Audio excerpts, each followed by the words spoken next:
बाहरी ते पोशीदा सारिया ताकतों जिन्होंने लोग एस्टैबलिशमेंट कहते हैं, मैं उन्हें सारे कहना चाहता अपना RTS 17 तो पहले ठीक कर लो।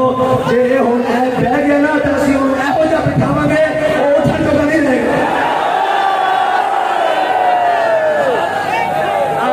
पहले उसको ठीक कर लो और अच्छी तरह ठीक कर लो, उन्होंने यहो जिहा लिटावांगे यहो जिहा बिठावांगे और फिर कभी उठन जोगा नहीं रहेगा। खबरदार कोई डाकू वो छुपिया हुए या किसी लिबास से चोवे या जनाब मुहाफिज बन के खड़े हुए और साढ़े नोटबंद पेड़ी अख नहीं करे देखे मेरी अख ने की अख कड़ लवांगे, हाथ बढ़ाया हाथ तोड़ लवांगे। हाँ असि जालिम नहीं है लेकिन यही याद रखना मजलूम भी नहीं है। सानू इतना आंदा और असी वैर पाने भी जानते हैं ते वैर निभाने भी जानते हैं और साढ़े वैर चंगे नहीं है। साढ़े वैर पै जान असी फिर गुमराह नहीं देखते, असी फिर 16-17 साल का मुंडा के ला के टेबल उल्टा करके रखते पिया।